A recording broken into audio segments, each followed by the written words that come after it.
Hello and welcome. You're watching WION Fine Print. I'm Molly Gambhir.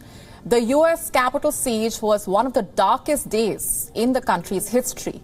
A violent mob of rioters stormed the seat of American democracy with the intent to overturn the results of an election, the presidential election. But the siege, which seemed almost coincidental at first, was not as sudden as it appeared.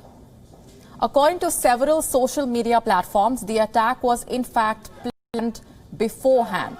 Let's tell you what we know as of now. This revelation has also surfaced after days of the siege, with countless videos emerging from the scene and accounts from witnesses and lawmakers. It looks like the attack was explicitly planned, while the Washington police chief has claimed that there was no intelligence suggesting a breach. Plots have emerged on social media, Trumpist message boards and sites like 4chan. A Trump tweet on 23rd of December calling for a huge march on the 6th of January prompted quick action. Many even called the march a wild protest and created a dedicated website for it. Calls to action were increasingly violent. Several messages discussed how the Capitol Police had only 2,000 officers, a number that the pro-Trump group said they could easily overwhelm. Floor plans were even posted along with specific directions. Plans were made on the social media platform Parler, one that has now been removed from several app stores. Some rioters were even prepared for violence. They were seen wearing tactical gear and bulletproof vests, some even carrying guns. Others brought zip ties to the rally, presumably to shackle hostages. Guns and pipe bombs have also been stashed in the vicinity.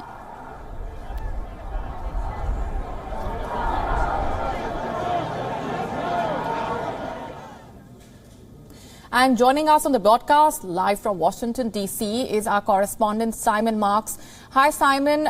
This is a revelation that at the same time does not surprise many, given the way things have been going and the sentiment that was prevailing in the camp of the Trump supporters. Give us a better sense of what we know as of now and how valid these claims are that this indeed was a planned attack at the U.S. Capitol building.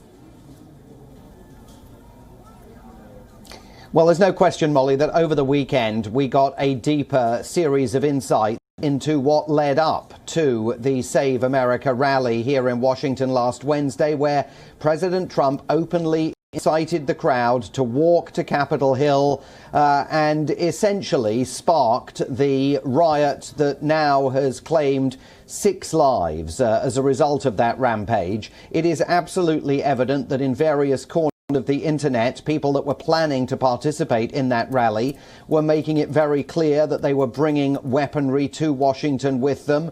The gentleman accused of having broken into Nancy Pelosi's office, the Speaker of the House of Representatives. You may have seen the picture of him sitting behind her desk. Police say that after his arrest, they discovered Molotov cocktails and assault rifles in his truck. Another suspect arrested and now charged with domestic terrorism offences had homemade napalm in his truck.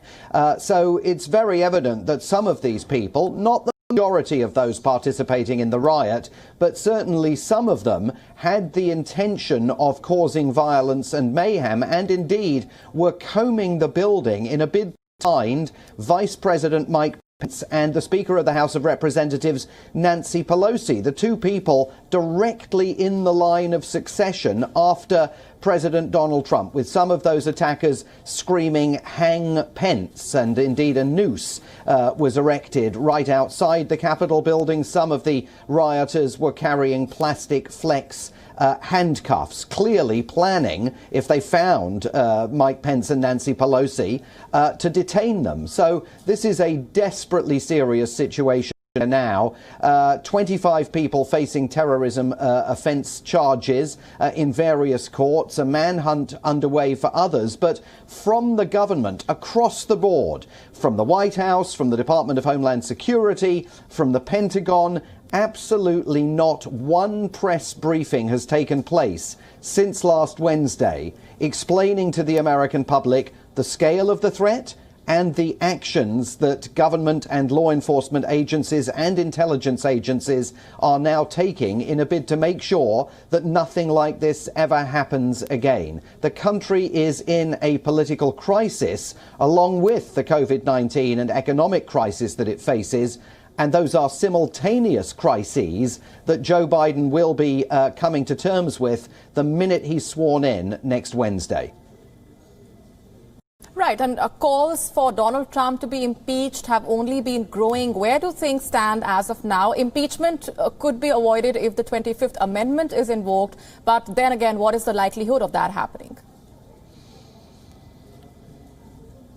Yeah, I think there's no likelihood that the 25th Amendment is going to be invoked, but in a bid to put fresh pressure on Vice President Mike Pence, Democrats in the House of Representatives are going to pass a resolution, probably later today, possibly early tomorrow, urging Mike Pence to go for the 25th Amendment and oust President Trump from power. We don't think Mike Pence is going to do that, and it is a complicated maneuver that's never been done before. So there's all sorts of constitutional complexities involved therein. The Democrats will then immediately move to impeach President Trump, and it is highly likely that by the end of this week, Donald Trump will be the first American president ever to have been impeached twice by the House of Representatives. But whether his case comes up for trial in the US Senate is still open to question. It certainly is not going to come to trial before the inauguration of Joe Biden. The Democrats have suggested that after the first 100 days of the Biden administration, they might put Donald Trump on trial in the Senate in a bid to prevent him from ever running for public office again.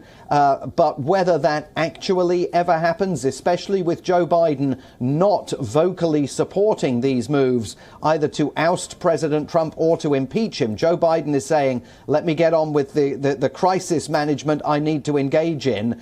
COVID and the economy, I haven't really got time for that right now. I think it's a very open question. But, you know, whether Donald Trump is convicted at trial in the Senate or not, his businesses are now facing cancellations. The PGA says it won't hold the 2022 golf championships at the Trump National Course in Bedminster, New Jersey. And he remains in direct line of possible criminal indictment once he leaves the White House for having incited that riot last week. All right, leaving it there for the moment. Simon, thank you very much for joining us with his perspectives and updates. Co-presented by Skoda. Simply clever. WION now available in your country. Download the app now. Get all the news on the move.